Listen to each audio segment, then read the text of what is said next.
বাংলাদেশ থেকে উড়িষ্যা, বিহার এগুলো দখল করতে আমরা কি ললিপপ খাবো? তো আমিও বলে রাখি, আপনারা যদি চট্টগ্রামের দিকে তাকান, দাবি করেন আমরা কি আমলকি মুখে চুষবো? তা তো আমরা চুষবো না। আপনি মমতা ব্যানার্জি, আপনাকে আমরা জানতাম ধর্মনিরপেক্ষ মানুষ, অসাম্প্রদায়িক মানুষ মানবতাবাদী হয়, এইটা আপনারা জানতাম। কিন্তু আপনাদের অত্যন্ত গভীরে যে কট্টর হিন্দুত্ববাদী লুকিয়ে থাকে সেটা দেখলাম যখন আপনি বললেন যে বাংলাদেশে জাতিসংঘের শান্তিরক্ষী পাঠানো দরকার। কি কারণে আপনি শান্তিরক্ষী বাহিনী পাঠাবেন? আপনি অন্য দেশে কিভাবে এটার আপনি এই কথা বলতে পারেন?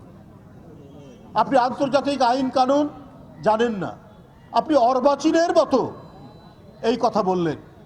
ভারতেরও কেউ কেউ প্রতিবাদ করেছে। তারপরে আপনাদের মনের মধ্যে বাংলাদেশের প্রতি কোনো সম্ভ্রম নেই, কোনো বাংলাদেশের মর্যাদার প্রতি আপনাদের কোনো ধরনের আপনাদের যে সম্মান দেখানো সেটি নেই। আপনারা সবসময় মনে করেন যে বাংলাদেশ আপনাদের তাবেদার হয়ে থাকবে। এই কারণেই আপনারা শেখ হাসিনাকে অত্যন্ত প্রিয় পাত্র মনে করেন। শেখ হাসিনা যেহেতু এখন পালিয়ে গেছে, এই মনোকষ্টে সবাই, ভারতের শাসক গোষ্ঠীর সবাই, যারা যেখানে শাসন করেন, সে প্রদেশে হোক আর কেন্দ্রে হোক, তারা প্রত্যেকেই মন খারাপ করে বসে আছে। আমাদের দেশের একজন ভয়ঙ্কর এক ফ্যাসিস্ট, ভয়ঙ্কর দানব, তাকে ছাত্র জনতা তাড়িয়েছে, সে পালিয়ে গেছে, সে ভারতে আশ্রয় নিয়েছে আপনাদের কাছে। এই জন্য আপনাদের এত মনোকষ্ট, এই জন্য আপনাদের মনে এত ব্যথা। আজগুবি অপপ্রচার দিচ্ছেন বাংলাদেশের বিরুদ্ধে, অপতথ্য এবং অপপ্রচার দিয়ে বাংলাদেশের দীর্ঘদিনের যে একটি ভাবমূর্তি, এখানে হিন্দু, মুসলমান, বৌদ্ধ, খ্রিস্টান পরস্পরের সাথে সম্প্রীতি এবং ভ্রাতৃত্বের বন্ধনে তারা যে আবদ্ধ, এইটাকে নস্যাৎ করার জন্য ভারতের সাম্প্রদায়িক শক্তি, যারা প্রায় সেখানকার সংখ্যালঘুদেরকে অত্যাচার করে, নিপীড়ন করে, যা শ্রমিকদের তাদের শ্রমের উপরে, তাহলে আমরা মুখাপেক্ষ থাকবলি দেখাবেন।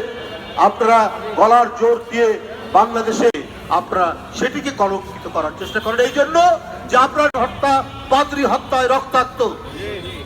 এই কারণে আমরা এর তীব্র প্রতিবাদ জানাই। আমাদের পৃথিবী বিখ্যাত, আমাদের টাঙ্গাইলের তাঁতের শাড়ি পৃথিবী বিখ্যাত। ইয়ে করবো আমাদের বিএনপির নেতৃবৃন্দ যারা আছেন রাষ্ট্রে, তাদের মাধ্যমে প্রতীকীভাবে এই মুহূর্তে দেখেন, এটা হলো জয়পুরের, সেই জয়পুর টেক্সটাইলের একটি বেডশিট,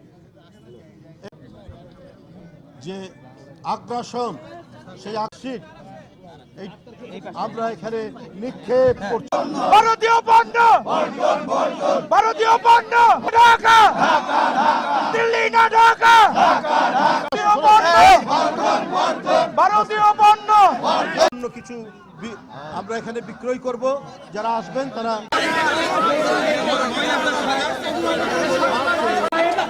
দেশীয় শাড়ি সংগ্রহ করছেন। আমাদের আরেকজন দেশপ্রেমিক বোর্ড কষ্ট করে এসে এখন ভাই আপনি সামনে আসেন, ধরেন এদিকে আসেন।